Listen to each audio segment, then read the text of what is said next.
चक्षुरुन्मीलितं येन तस्मै श्रीगुरुवे नमः। गुरुवे गौरचन्द्राय राधिकाय तदालये कृष्णाय कृष्णभक्ताय तद्भक्ताय नमो नमः। वाञ्छाकल्पतरुभ्यश्च कृपा सिन्धुभैव च पतितानां पावनेभ्यो वैष्णवेभ्यो नमो नमः। नमो महावदन्याय कृष्णप्रेमप्रदायते कृष्णाय कृष्णचैतन्य नामिने गौरतिसे नमः।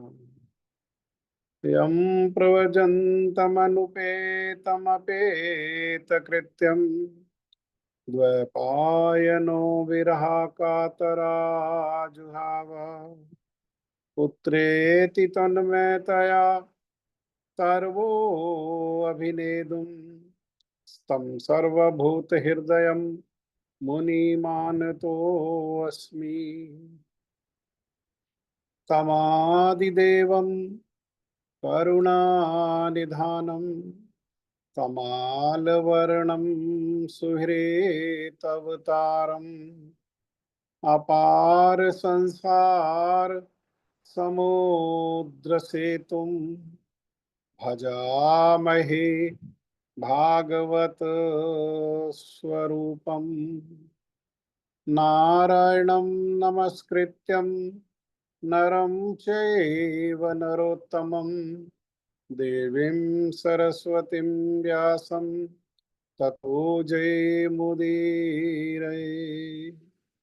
नित्यानंद नमस्तुभ्यं प्रेमानंद प्रदायिने कलोकल्मषनाशाय जानुवापतये नमः। आजानुलंबित भुजो कनकावदातो संकीर्तने कपितरो कमलायताक्षो विश्वम्भरो द्विजवरो युगधर्मपालो वंदे जगत प्रिय करो करुणावतारो। हे कृष्ण करुणा सिंधु दीनबंधो जगतपते गोपेश गोपिका कांत श्री राधा कांत नमस्तुते। तप्त कांचन गौरांगी श्री राधे वृंदावनेश्वरी वृषभानुसुते देवी प्रणमामि हरिप्रिया।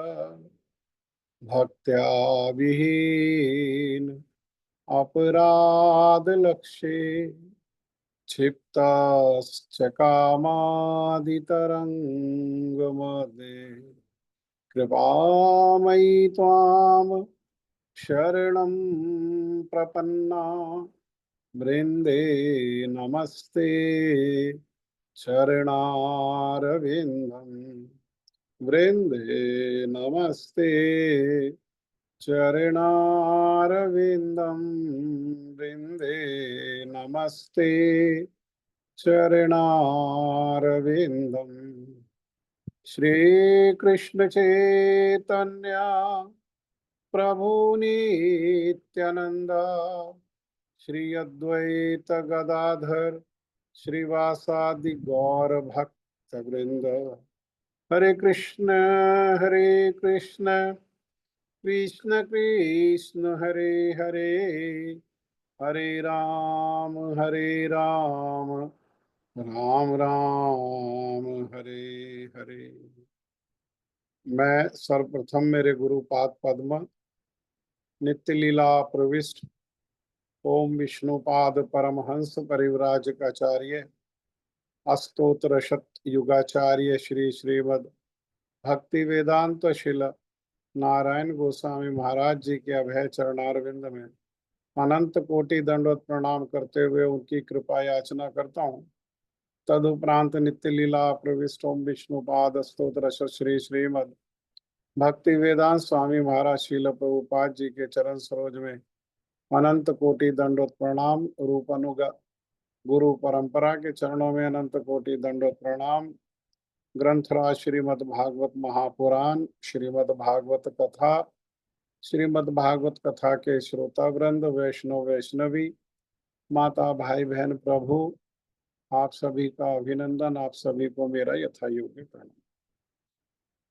श्रीमद् भागवतम सप्तम स्कंद, श्री प्रहलाद महाराज जी की शिक्षा।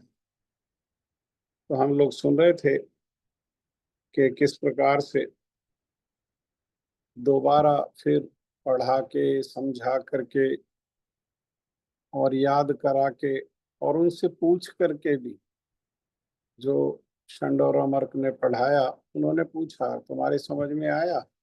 क्या समझ में आया? क्या तुमने सुना हमसे? उसको सुनाओ। जैसा गुरु जी ने सुनाया वैसा ही श्री प्रहलाद महाराज ने सुना दिया। बुद्धि के स्तर पर सुना, केवल उसको हृदय में नहीं रखा। हृदय में, क्योंकि स्थान ही नहीं है ऐसी शिक्षाओं के लिए। हृदय तो परिपूर्ण है, हृदय तो भरा हुआ है। गर्भ में ही जो श्री नारद जी से जो भगवान की लीला कथाओं को श्रवण किया, उनके तत्व सिद्धांत रस से हृदय जो है वो भरा। हाँ, उसमें इस संसार की शिक्षाओं के लिए कोई स्थान ही नहीं है। इसीलिए श्री नारद जी ने जब अपने शिष्य, संसार में कैसा है, संसार में शिष्य लोग अपने गुरु की महिमा को कीर्तन करते, करना चाहिए, लेकिन ये ऐसे शिष्य हैं श्री प्रहलाद महाराज कि गुरु जी इनकी महिमा को कीर्तन कर रहे हैं और इनकी महिमा को कीर्तन करते हुए इन पांडवों को ये इनकी महिमा को श्रवण करा रहे हैं और कह रहे हैं कि इनके गुणों का, अनेकों अनेक गुणों की महिमा को बताया और फिर अंत में बस कह दिया कि इनके गुणों की महिमा को मैं कहाँ तक कहूँ। बस इनके लिए इतना ही कहना पर्याप्त है कि इनकी जन्म जात भगवान के चरणों में रतिमती। हाँ? तो उनके पास ऐसी शिक्षाओं के लिए हृदय में धारण करने के लिए कोई स्थान नहीं है। परंतु जब षंड और अमर को ये आश्वस्त हो गए कि अब ये जो है हमारी जो शिक्षाएं हैं, जो भेद नीति है, हाँ, मैं और मेरा के आधार पर जो भेद नीति है, राजनीति है, अर्थनीति है, जो तो ये सब उन शिक्षाओं को इसने अच्छे से समझ लिया है और अब इसको राजा के पास ले जाने के योग्य ये हो गया है। पहले जैसा इसने त्रुटि किया, अब ऐसा त्रुटि नहीं करेगा। और उसको ले आए, मैया ने श्रृंगार आदि कर दिया, पिताजी ने गोदी में बिठाया, गले से लगाया, पिताजी की आंखों से आंसू आ गए और उन्होंने बेटा को प्रेम किया, उनके सर को सूंघा और फिर वही बात कह दिया कि चिरंजीव बेटा प्रहलाद, कितने दिनों में तुमने गुरुजी से जो शिक्षा प्राप्त की है, उसमें कौन सी शिक्षा तुम्हें अच्छी लगी, वो हमें सुना। तो गुरुजी कौन है? षंड और अमर्क तो गुरु है नहीं, है ना, क्योंकि षंड और अमर्क तो जो है साम दाम दंड भेद ये सिखाते हैं, और वो तो ये साम दाम दंड भेद के परे हैं। तो जिन गुरु ने भगवान के चरणों में हमारे मन को आकर्षित करके लगाया है, वे ही गुरु हैं और कोई दूसरे गुरु नहीं। हाँ, हमारा मन जो विषयों में रचा पचा है जन्म जन्मांतर से, हमारे मन को आकर्षित करके जो भगवान के चरणों में लगा देते हैं, वे ही गुरु हैं। इसीलिए नारद जी ही गुरु हैं। और जब पिताजी ने पूछा गुरु जी की शिक्षा, तो गुरु नारद जी से जो उन्होंने सुना हुआ था और उस सुने हुए में जो सार शिक्षा थी वही बता दिया। श्रवण कीर्तन स्मरण विष्णु पाद सेवनम अर्चनम वंदनम दास्यम वेदनम इति पुंसा अर्पिता विष्णु भक्तिश्च नवलक्षणा क्रियते भगवत यद्वा तन्मन्ये अधीतम उत्तमम। यही उत्तम शिक्षा है। उत्तम अध्ययन क्या है? उत्तम अध्ययन है कि भगवान को समर्पित करते हुए, भगवान से स्वतंत्र नहीं, भगवान को समर्पित करते हुए। भगवान कौन? तो कह रहे विष्णु। हाँ, भगवान श्री कृष्ण को भी गोपियों ने भी ब्रज में अनेकों स्थान पर विष्णु भी कहा। हाँ, तो विष्णु कहने से अर्थ है विष्णु तत्व, जिसमें कृष्ण, राम, नरसिंह, वामन, वराह, मत्स्य, ये परशुराम, ये सब जो है ये सब विष्णु तत्व है। तो क्या करना है? उनमें समर्पित करते हुए उनसे संबंधित जो है श्रवण, कीर्तन, स्मरण, पाद सेवन, उनके चरणों की सेवा, अर्चनम, अर्चन करना, वंदनम, वंदना करना, दास्यम, सेवा, सख्यम और आत्मनिवेदनम। श्रवण से प्रारंभ करके कहाँ तक? आत्मनिवेदन। हाँ, इसमें एक एक जो सेवा है उनके एक एक अधिकारी हैं उन्होंने, अर्थात भक्ति, भक्त और भगवान, ये कैसे हैं? ये पूर्ण रूप से स्वतंत्र है। इसीलिए भक्ति के जो एक एक अंग है, जैसा श्रील रूप गोस्वामी पाद जी ने तो 64 अंग की बात बताई। और यहाँ पर प्रहलाद महाराज जो है अपने पिताजी के माध्यम से सारे संसार को नवदा भक्ति, भक्ति के 9 अंगों को बता रहे हैं। और श्रीमन चैतन्य महाप्रभु ने कृपा करके जो हमने सुना था, उन्होंने जो है 5 भक्ति के 5 प्रमुख अंगों को बताया। और 5 प्रमुख अंगों को बताते हुए फिर उन्होंने 3 अंग कहा, श्रवण, कीर्तन और स्मरण। और श्रवण और कीर्तन और स्मरण में भी इस कलयुग में प्रमुख जो है कीर्तन को ही कहा। हाँ, क्योंकि कीर्तन जो है वो श्रवण को भी पुष्ट करने वाला है और कीर्तन ही जो है वो स्मरण को भी पुष्ट करने वाला है। इसीलिए कीर्तन को श्रवण और स्मरण के बीच में रखा है। इन तीनों में भी कहा कि इन तीनों में भी क्या प्रधान है कलयुग में? कलयुग में कीर्तन ही प्रधान है। और अपने जो सेवा, अपने जो शिक्षाएं हैं, शिक्षा अष्टक जो 8 श्लोक हैं, जिनको हम श्री उपदेशामृत के कथा में कल एकादशी के दिन जिनका श्रवण कर रहे थे, श्रील भक्ति सिद्धांत सरस्वती ठाकुर प्रभुपाद जो शुद्ध शुद्ध जो है, जो शुद्धा सरस्वती है, वो पहले श्लोक की व्याख्या करते हुए जो बता रहे हैं, तो उस शिक्षा में भी उन्होंने क्या कहा? उस शिक्षा में भी कहा कीर्तनिया सदा है, सदा भगवान का कीर्तन।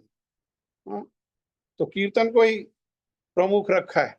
ये एक एक अंग जो है ये पूर्ण है।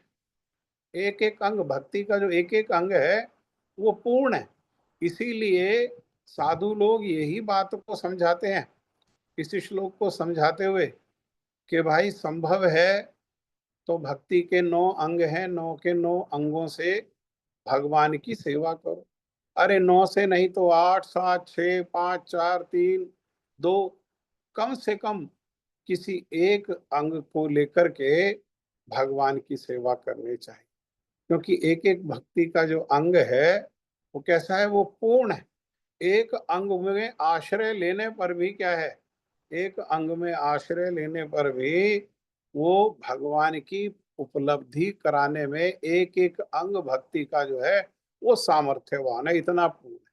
हाँ, जैसे उस दिन एक दो उदाहरण पर हमने चर्चा की थी कि परीक्षित महाराज ने क्या किया। परीक्षित महाराज ने बैठ करके सुंदर सुंदर प्रश्न करते हुए श्रील सुखदेव गोस्वामी पाद जी से भगवान की कथाओं को श्रवण किया।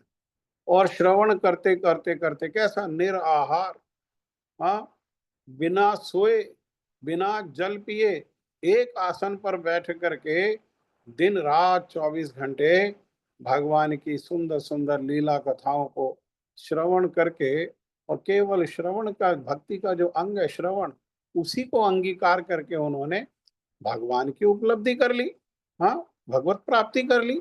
ऐसे ही श्रील सुखदेव गोस्वामी पाद जी जो है वो कीर्तन के द्वारा, हाँ, एक एक भक्ति के एक एक अंग के जो है वो अलग अलग अधिकारी है। हाँ, तो क्या ये शिक्षा जो है वो कह रहे हैं कि भाई ऐसा अगर किया जाए तो क्या है, तो मैं उसी को उत्तम जो है शिक्षा मान। ये उत्तम शिक्षा क्या है? उत्तम शिक्षा है भगवान की सेवा करना। इससे उत्तम शिक्षा जो है और कुछ नहीं, और कुछ नहीं है। भगवान की सेवा से उत्तम शिक्षा कोई दूसरी नहीं है। और किस किस प्रकार से सेवा की जा सकती है वो जो है उस वो सारी सेवाओं को यहाँ पर श्री प्रहलाद महाराज ने एक एक करके बताया। हाँ, तो कलयुग में भी विशेषकर ये कीर्तन ही प्रधान है। परंतु कीर्तन क्या है? कीर्तन भगवान का नाम भी कीर्तन है, भगवान की लीला भी कीर्तन है, भगवान के धाम का भी कीर्तन है, भगवान के गुण का भी कीर्तन है, भगवान के रूप का भी कीर्तन है, हाँ, और भगवान के परिकरों का भी कीर्तन है, और भगवान के भक्तों का भी कीर्तन है। तो ये सब क्या है? ये सब कीर्तन ही है। इसीलिए श्री विश्वनाथ चक्रवर्ती ठाकुर पाद जी ने ये श्रीमद् भागवत के कथा को श्रवण, कीर्तन को श्रवण और कीर्तन को भी क्या कह दिया? ये भी कीर्तन है। हाँ, संसार में ऐसा विचार है कि कीर्तन का अर्थ केवल जो है करताल मृदंग आदि वाद्य यंत्र लेकर के और सुर ताल के साथ जो किया जाए वही भगवान का कीर्तन नहीं, ये सब कीर्तन है। और ये सब कीर्तन में भी जो नाम कीर्तन है वो नाम कीर्तन ही प्रधान। लेकिन नाम कीर्तन कैसा? जैसा बताया, नाम कीर्तन को भागवत ने आदेश दिया संकीर्तन के रूप में। महाप्रभु ने भी जो आचरण करके दिखाया वो संकीर्तन के रूप है। इसीलिए कहा नाम संकीर्तनम यस्य सर्व पाप प्रणाशनम, हाँ, प्रणामो दुख शमनम तम नमामि हरिम। हाँ, भगवान के नाम को कैसे करें? क्योंकि कलयुग में संग में शक्ति है।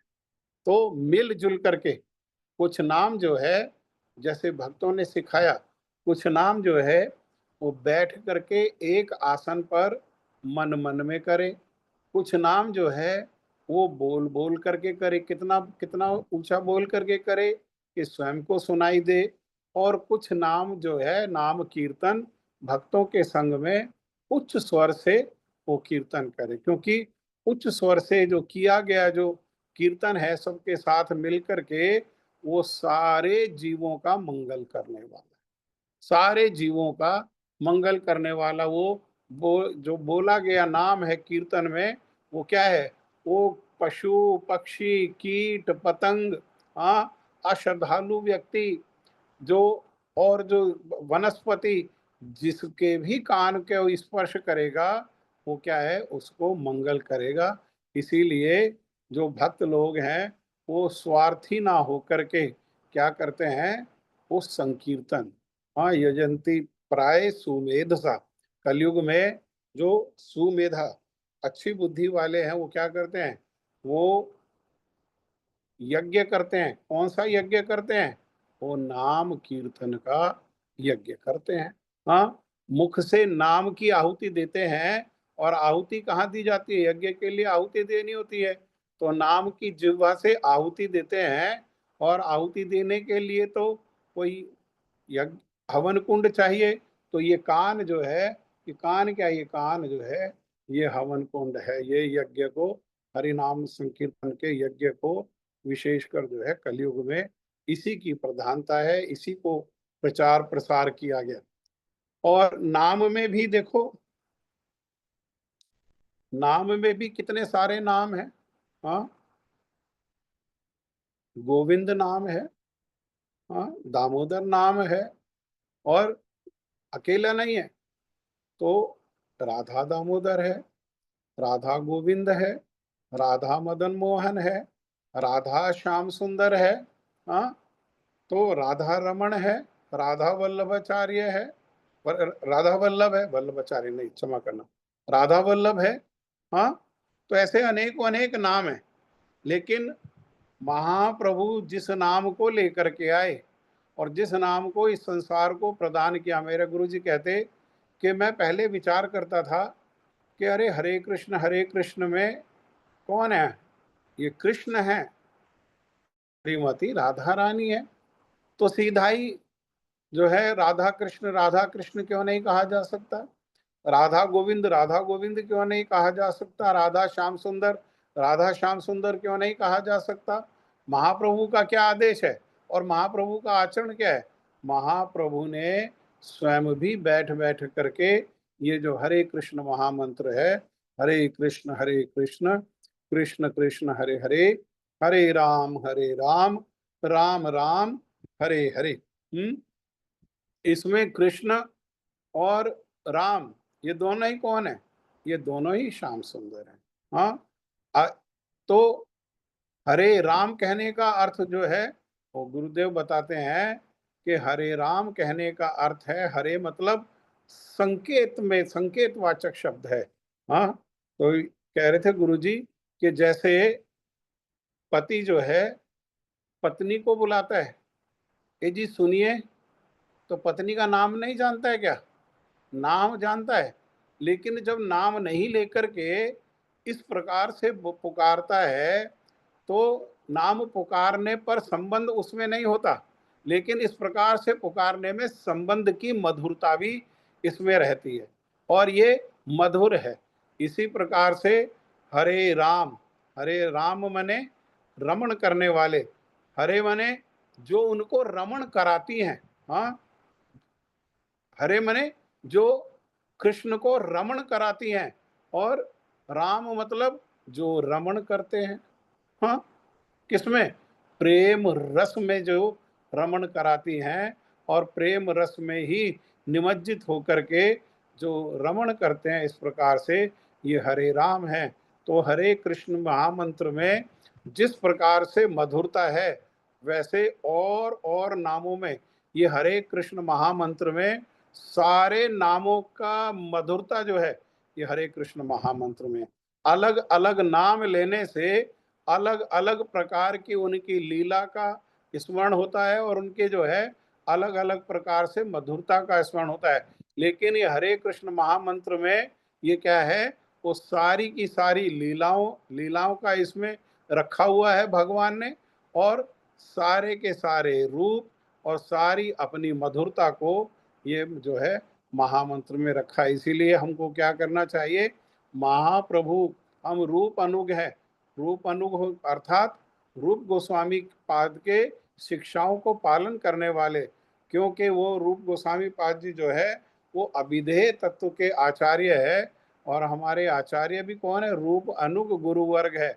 महाप्रभु ने जिस प्रकार से कहा, श्रील रूप गोस्वामी पाद जी ने जिस प्रकार से बताया, और उन्हीं के रूप अनुग जो आचार्य हैं, गोस्वामी वर्ग हैं और हमारे गुरु परंपरा है, उन्होंने जिस प्रकार से बताया उसी प्रकार से हमको क्या करना चाहिए, उसी प्रकार से हमको ये महामंत्र, ये कलयुग में नाम की प्रधानता है, भक्ति के अनेकों अनेक अंग हैं, उसमें नाम की प्रधानता है, और नाम का कीर्तन की प्रधानता है, और कीर्तन में भी भगवान के जो नाम कीर्तन है उसकी प्रधानता है, और नाम कीर्तन में भी ये महामंत्र को ही जो है हमको प्रयास करके करना चाहिए। जब इस प्रकार से विष्णु की महिमा को सुना, तो विष्णु तो हिरण्याकश्यपु का शत्रु है, वो तो हिरण्याकश्यपु तो जो है असुर लोग क्या करते हैं, असुर लोगों की तो जो है वो भगवान से शत्रुता कर लेते हैं। हाँ, भगवान से। आसुरी वृत्ति क्या है? आसुरी वृत्ति है कि ध्यान से समझें इस बात को, आसुरी वृत्ति क्या है? एक है लक्ष्मी और एक है नारायण। हाँ, तो संसार में असुर लोग क्या कर चाहते हैं, वो लक्ष्मी को तो भोगना चाहते हैं, और लेकिन लक्ष्मी का भोग कैसे करना चाहते हैं, स्वतंत्र रूप में नारायण से शत्रुता करते हैं। जैसे लक्ष्मी स्वरूपा सीता जी को रावण ले गया लंका में भोग के उद्देश्य के लिए, भोग के लिए। हाँ, बहन ने बताया, और बहन के बताने पर कि अति सुंदर स्त्री है, वो वन में है, वो दो वनवासी हैं उसके साथ, वो उनके योग्य नहीं है, हर प्रकार से आपके योग्य है, वो उसको उठा के ले आए। और जो नारायण स्वरूप जो राम है, उनसे क्या कर लिया, उनसे शत्रुता कर। हाँ, ऐसे ही संसार में आज असुर हैं, वो असुर लोग क्या करते हैं, वो असुर लोग जो है लक्ष्मी, लक्ष्मी किसकी है, अरे लक्ष्मी भैया भगवान की। हाँ, तो किसके किसके भोग के लिए है, वो भगवान के भोग के लिए ही है।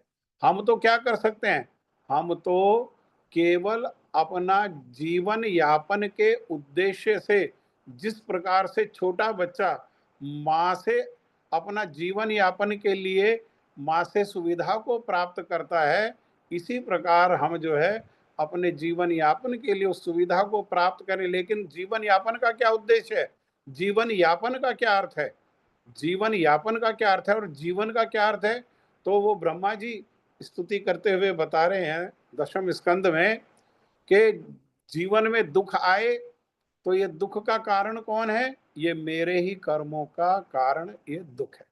और जीवन में सुख आए तो ये क्या है, ये भगवान की कृपा ही मेरे जीवन में सुख है। हाँ, क्योंकि यहाँ संसार में दो ही चीज है, दुख और सुख। अधिक समय दुख है और कुछ समय के लिए दुख नहीं होने को ही हम क्या समझ लेते हैं, दुख कम हो जाए या दुख नहीं हो, इसी को हम सुख समझ लेते हैं। सुख का अनुभव अभी हमको होना बाकी है। हाँ, तो संसार में सुख का अभाव है, दुखालयम है। तो लेकिन जैसे दुख जो है वो कम होता है, मान लो गर्मी है, गर्मी बाहर धूप में जो है वो 40 डिग्री 42 डिग्री है, कहीं छाया में आ गए, वहां पर गर्मी जो है वो 36-38 डिग्री है, तो क्या हो गया, वो गर्मी कम होने को ही हमने क्या समझ लिया, उसी को सुख समझ लिया। पेड़ के नीचे 36 है, कहीं और चले गए जहाँ पंखा चल रहा है वहां 32-33 डिग्री टेम्परेचर है, उसी को हमने सुख समझ लिया। अरे गर्मी का अनुभव तो है ना सब जगह, गर्मी का अनुभव तो सब जगह है ना, दुख का अनुभव सब जगह है, दुख का स्पर्श प्रत्येक स्थान पर है। हाँ, इसीलिए क्या है कि जो सुख सुख है नहीं, लेकिन फिर भी जो सुख को जो सुख हमें मानते हैं वो तो सुख क्या है, वो सुख भगवान की कृपा है। हाँ, और इस प्रकार से दुख और सुख को सहते हुए, दुख को भी सहना पड़ता है और सुख को भी सहना पड़ता है, क्योंकि दुख नहीं सहने पर जीवन में विचलन आ जाता है। और सुख को अगर सहन नहीं करते हैं तो सुख नहीं सहन करने पर जीवन में क्या हो जाता है, सुख नहीं सहन करने पर जीवन में उदंडता आ जाती है। प्रमाद, प्रमाद जिसको कहा गया, प्रमाद आ जाता है। और दोनों परिस्थिति में क्या है, दोनों परिस्थिति ही भगवान को भुला देने वाली है। दोनों परिस्थिति जीव क्या करता है, विचलन में भी भगवान को स्मरण नहीं कर पाता, इतना विचलन हो जाता है कि भगवान के स्मरण में बुद्धि ही नहीं जाती है, और प्रमाद इतना हो जाता है जीवन में, तब भी भगवान के भजन में जो है वो बुद्धि नहीं जाती है। लेकिन दोनों को सहते हुए, और क्या करे, दोनों को सहते हुए भगवान को भजन करे। सुख, जिसको श्रील भक्ति विनोद ठाकुर ने कहा, सुखे दुखे भूले ना को, बदने हरि नाम करो रे। ना सुख में भूलें, सुख में प्रमाद के कारण नहीं भगवान का विस्मरण हो जाए, और दुख में विचलन के कारण भगवान का विस्मरण ना हो जाए, दोनों ही परिस्थिति में उसको सहते हुए। हाँ, दुख और सुख को सहते हुए, दुख और सुख क्या करना पड़ेगा, अरे सहना पड़ेगा। उसको सहते हुए भगवान के स्मरण को जो जीवन में पकड़ करके रखता है, भगवान के स्मरण में स्वयं को जो लगाए रखता है, इस प्रकार से जो जीवन है वास्तव में वही जीवन है। और इस प्रकार से जो जीवित लोग हैं वो ही जीवित हैं। इस प्रकार से जो जीवित लोग हैं वो क्या करते हैं? तो ब्रह्मा जी कह रहे हैं प्रभु वे आपके धाम में आने के उत्तराधिकारी हो जाते हैं। किस प्रकार से उत्तराधिकारी हो जाते हैं? जैसे एक पिता के घर में एक बेटा ने जन्म लिया, अब बेटा नालायक है, पढ़ता नहीं है, लिखता नहीं है, माता पिता की सेवा नहीं करता है, लेकिन वो जीवित रहे, जैसे तैसे वो जीवित रह जाए, तो जीवित रहने पर पिता की संपत्ति का उत्तराधिकार किसको मिलेगा? उस बेटा को ही मिलेगा। सुंदर है तो भी, गुण है तो भी, गुण नहीं है तो भी, सुंदर नहीं है तो भी, शिक्षा है तो ज्ञान है तो भी, ज्ञान नहीं है तो भी, वो बेटा क्या है? उसको केवल जीवित रहना, उसके सांस आती जाती रहे, तो केवल जीवित रहने पर वो भगवान जैसे पिता की संपत्ति का उत्तराधिकारी हो जाता है, वैसे ही इस प्रकार जो जीवित रहते हैं वो क्या है? वो भगवान के धाम में, अर्थात भगवान की साक्षात सेवा के वो अधिकारी हो जाते हैं। हाँ, लेकिन असुर अधिकतर को लोग कैसे हैं? असुर अधिकतर लोग तो असुर हैं, जो भोग तो भोगना चाहते हैं और भोग को भोगों में लगे हुए हैं, लेकिन भगवान से क्या है? भगवान से शत्रुता है। अब और युगों में तो भगवान से शत्रुता करके वो अपने अपने अस्त्र शस्त्र लेकर के आते थे भगवान को मारने के लिए। तो कलयुग में तो इतना सामर्थ्य नहीं कि कोई भगवान को मारने के लिए अस्त्र शस्त्र लेकर के आए भगवान से शत्रुता करते हुए। तो फिर कलयुग में भगवान को शत्रुता करते हुए कैसे मारने का प्रयास किया जाता है? तो वो मारने का प्रयास किया जाता है ये संसार के ज्ञान के द्वारा, जिसमें विशेषकर जो है भगवान है ही नहीं। भगवान है तो उनका कोई रूप ही नहीं है, उनका तो कोई नाम ही नहीं है। हाँ, उनमें तो वो तो नीरस है, वो तो निरंजन है। ये सब क्या है? ये सब जो फिलॉसफी है, ये सब जो ज्ञान है, ये क्या कर रहे हैं लोग बाग? ये ज्ञान के, इस ज्ञान के द्वारा जो जड़ ज्ञान है, भगवान के विपरीत जो ज्ञान है, वो भगवान को ही मारने का, अर्थात भगवान के अस्तित्व को नकारने का प्रयास कर रहे हैं। तो भक्तों का क्या कर्तव्य है ऐसी परिस्थिति में? भक्तों का एक ही कर्तव्य है कि ऐसे लोग प्रयास करें, उससे पहले अपने जीवन में भक्ति के आचरण को लेकर के, अर्थात आचरण युक्त होकर के भगवान की जो महिमा है, उनके भक्तों की जो महिमा है, उनके नाम की जो महिमा है, उसको क्या करे? स्थान स्थान में जाकर के, लोग लोग के बीच में जाकर के उनका कीर्तन करे, उनका शिक्षाओं का प्रचार प्रसार करे। लेकिन ये तो भगवान से शत्रुता रखता है, और शत्रुता के शत्रु जो, जिसके प्रति शत्रुता है, जो शत्रु है उसकी महिमा को सुन नहीं सकते, है ना? संसार में भी लोग अपना शत्रु बना लेते हैं ऐसे ही मन के स्तर पर। जो मन के अनुकूल है वो मित्र है, और जो हमारे मन के अनुकूल नहीं है, चाहे वो हमारा कितना ही हित चाहने वाला है, लेकिन हमारे मन के अनुकूल नहीं है, तो वो क्या है? वो शत्रु है। और जो मन के अनुकूल हैं, जो हमारा हित ना चाहने वाले हों, चाहे हमारा विनाश करने वाले हों, निकट संबंधी जो है वो हमें लगता है हमारा हित चाहने वाले हैं, लेकिन हमारा हित नहीं चाहने वाले सब दोहन करने वाले होते हैं। लेकिन हमें वो कैसे लगते हैं? वो बड़े प्रिय लगते हैं। जो जिनके साथ में रह करके क्या करते हैं? जिनके साथ में रह करके हम भगवान को ही भूल जाते हैं। कितने प्रिय हैं और वो कितने निर्दयी हैं। वो प्रिय तो हैं, लेकिन कैसे हैं वो? वो निर्दयी हैं। क्यों? क्योंकि वो विषयी हैं, और विषयी लोगों के संग में क्या है? भगवान का विस्मरण हो जाता है। हाँ? इसीलिए विषयी व्यक्ति का संग और विषयी व्यक्ति का अंग दोनों कैसे हैं? दोनों ही भक्ति के प्रतिकूल हैं, दोनों ही विनाश के कारण।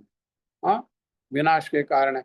तो शत्रु जो है, जिसको हमारे मन ने शत्रु मान लिया, तो उसकी कोई अगर प्रशंसा करता है तो क्या है? क्योंकि हमारे मन में ईर्ष्या उसके प्रति, तो इसीलिए उसके प्रति क्रोध आता है। ऐसे ही हिरण्यकशिपु को जो भगवान को शत्रु मानता है अपना, उनके प्रति महिमा उनकी सुन करके उसको क्रोध आ गया।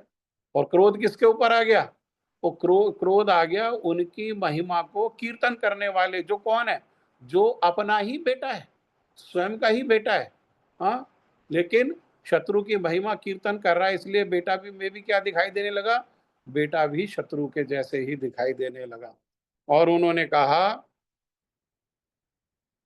क्रोध में गुरु जो पुत्र हैं, शुक्राचार्य के जो बेटे शंड और अमर्क हैं, क्रोध से उनकी ओर देखा।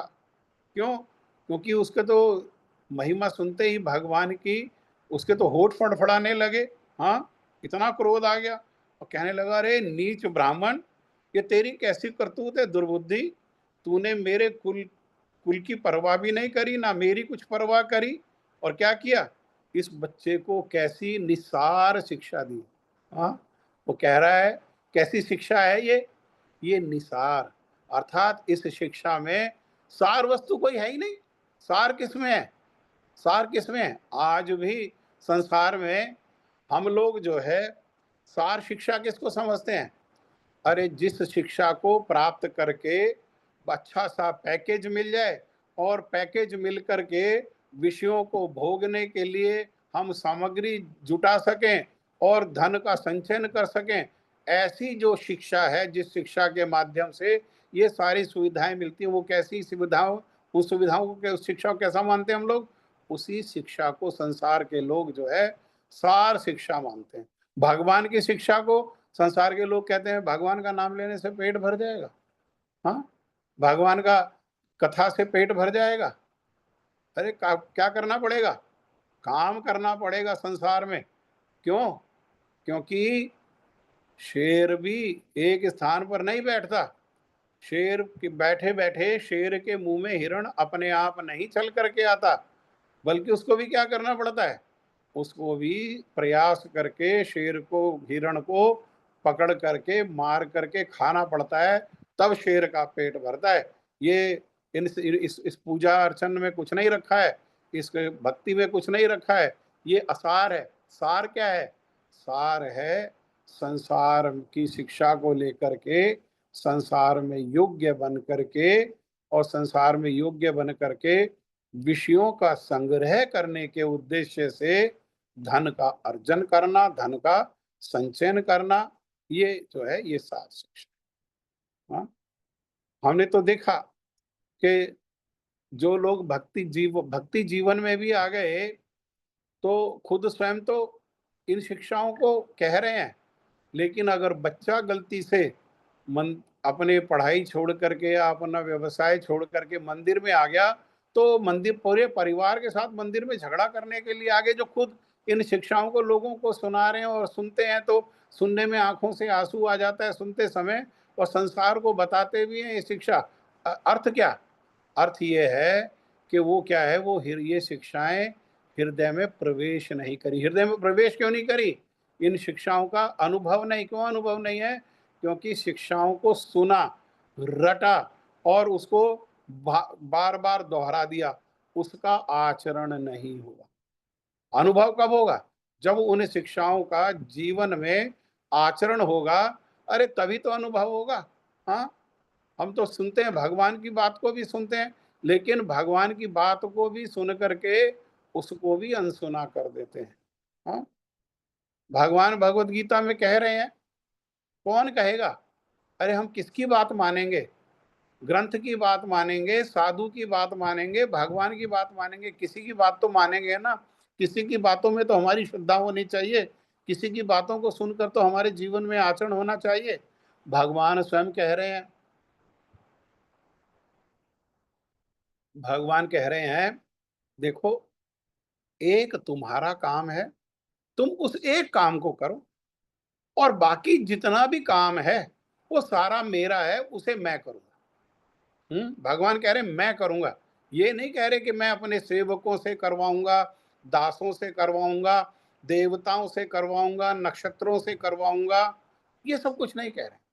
वो कह रहे हैं मैं करूंगा, लेकिन एक काम क्या है? एक काम तुम करो, तुम्हारा काम तुम करो, और बाकी जो काम है वो मेरे ऊपर छोड़ दो, वो मैं करूंगा। भगवान कह रहे हैं अननश्य चिंतयन्तो माम ये जन पर्युपासते तेषाम नित्य अभियुक्ता नाम योगक्षेम वहाम हम। मैं कोई नई बात थोड़ी ना सुना रहा हूँ, ऐसा कोई भक्त नहीं है जिन्होंने ये श्लोक को नहीं सुना हो, इस श्लोक की व्याख्या को नहीं सुना हो। और जिनको ये, बहुत सारे भक्तों को तो कंठस्थ होगा ये श्लोक, लेकिन कैसा कंठस्थ है? जैसा तोता कंठस्थ कर लेता है, तोते की तरह रट लिया। जैसे तोता रट लेता है लेकिन अपने जीवन में कुछ भी आचरण नहीं करता। हाँ, तोता क्या है, तोता को जैसा सुनाओ वो वैसा रट लेता है, लेकिन अपने जीवन में आचरण नहीं। ऐसे ही क्या है, ऐसे ही हमने ये शिक्षा को, भगवान के जो शिक्षा है, भगवान जो हमसे कह रहे हैं स्वयं, उसको हमने सुन लिया, तोते के जैसे रट भी लिया, रट के सुना भी सकते हैं। जैसा तोता वापस सुना सकता है, ऐसे हम भी सुना सकते हैं, लेकिन हमारे जीवन में उसका आचरण नहीं है। और आचरण नहीं होने से अनुभव नहीं है, और अनुभव नहीं होने से वो हृदय को स्पर्श नहीं किया। और हृदय को स्पर्श नहीं करने के कारण क्या है, हम फिर बस संसार में ही हम लगे हैं, और संसार की शिक्षाओं में ही हमारा मन जाता है, हमारा मन संसार में ही जाता है। आज कलयुग में मन कहाँ है? कलयुग में मन जो है वो धन में है, क्योंकि धन क्या है? धन से भोग खरीदे जा सकते हैं, विषयों के भोग खरीदे जा सकते हैं। इसलिए सारा मन कहाँ है? सारा मन धन में है। और कितना भी सुनने पर वो मन जो है वो धन में ही रह जाता है, मन भगवान में जाता नहीं। अरे वो कह रहे हैं तुम अपना काम करो, तुम्हारा काम क्या है? अरे तुम्हारा एक ही काम है, अनन्य होकर के मेरा भजन करो। हाँ, एक ही तो काम है, अनन्य होकर के मेरा भजन करो। अनन्य चिंतयन्तो माम, मेरा कीर्तन चिंतन करो, मेरा कीर्तन करो, मेरा स्मरण करो। जैसे यहाँ पर प्रहलाद महाराज कह रहे हैं, भगवान भी तो ये बात को भगवत गीता में कह रहे हैं। और दूसरा काम, बाकी क्या काम है? अरे बाकी काम है कि तुम्हारी आवश्यकता, हाँ, तुम्हारी आवश्यकता और जो तुम्हारे पास है उसकी रक्षा।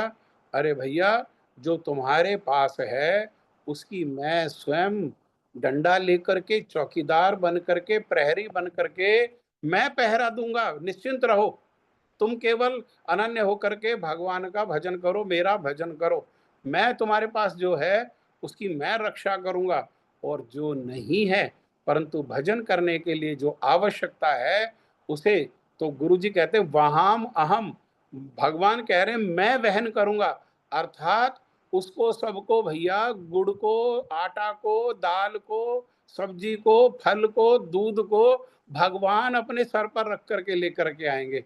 लेकिन हमें जो है, हमें इन बातों में श्रद्धा नहीं है, इन बातों में श्रद्धा का अभाव है। हाँ? सुन सुन करके भी, संग कर करके भी, सब कुछ करके हमारे क्या है, ये बात हमारे हृदय में कन्विक्शन ही नहीं लाती। ये भगवान की बात, यहाँ पर भक्तों की बात, ये हमारे को बार बार सुनाते हैं संत लोग, साधु लोग बार बार सुनाते हैं, अलग अलग उदाहरण देख करके, जैसे तैसे हमारे को समझ में आए, हमारे जीवन के में आचरण में आए, वो सुनाते हैं। लेकिन हम हैं ऐसे ढीठ कि हम उसको अंदर जो है प्रवेश ही नहीं करने देते। पहले से ही जो कचरा भरा हुआ है बस उसी में रमण करते हैं। जो पहले जन्म जन्मांतर का जो कचरा भरा हुआ है, अरे अंदर ये जाएगा तो कचरा साफ होगा, लेकिन हम अंदर प्रवेश ही नहीं करने देते हैं उसको। हाँ, अंदर प्रवेश ही नहीं करने देते, इसलिए जो कचरा भरा हुआ है, कचरा क्या भरा हुआ है? कचरा भरा हुआ है कि भाई संसार में योग्य बन करके और क्या करो, सब चीज के मालिक बन जाओ, सब चीज के स्वामी बन जाओ। सब हमारे भोग के लिए इस संसार में, ये सब कुछ क्या है, ये सब कुछ संसार में हमारे भोग के लिए है। और ये भोग ज्यादा समय नहीं रहने वाला, इसलिए कल की इंतजार, वाट देखे बिना आज ही क्या करो, आज पूरा का पूरा भोग में डूब जाओ, उसी के लिए चेष्टा करो, उसी के लिए प्रयास करो, उसी के लिए योजना बनाओ। ये क्या, ये वृत्ति कैसी है? ये वृत्ति आसुरी वृत्ति है। ये वृत्ति जो है आसुर, किसकी वृत्ति है ये वृत्ति हिरण्याकश्यपु की वृत्ति है, ये वृत्ति रावण की वृत्ति है, और ये वृत्ति कंस की वृत्ति है। लेकिन इस वृत्ति को रहने पर फल क्या है? विनाश। जैसे रावण का उसके कुल के साथ, उसकी जाति के साथ विनाश हुआ, कंस का विनाश हुआ, हाँ, हिरण्यकश्यप का विनाश हुआ। इसी प्रकार से इस वृत्ति को जो रखने वाले हैं वे भी क्या है, वे भी विनाश को प्राप्त करेंगे। भगवान को कौन प्राप्त करेंगे? भगवान को केवल वही प्राप्त करेंगे जो भगवान के उपदेशों में, शिक्षाओं में, साधु के उपदेश में, ग्रंथों के उपदेश में ये श्रद्धा रख करके उनको अपने जीवन में थोड़ा या ज्यादा, अरे सारा नहीं हो पा रहा, कुछ आचरण करें। जो नहीं हो पा रहा है उसके लिए भगवान के भक्तों के चरणों में रोएं, उसके लिए साधु के चरणों में, गुरु के चरणों में उसके लिए रोएं। और वो क्या है, वो बड़े दयालु हैं, वो कृपा करके, वो क्यों क्यों नहीं हो पा रहा, क्यों जीवन में कष्ट है, क्यों जीवन में दुख है? सबके कारण में पाप है। सबके कारण में क्या है? हमारा जो पाप है, जो अनर्थ जनित पाप है, वो है हमारे जीवन में। वो ही नहीं हमको ये सब करने दे रहा है। तो इसीलिए श्रील नरोत्तम दास ठाकुर उसका उपाय बता रहे हैं।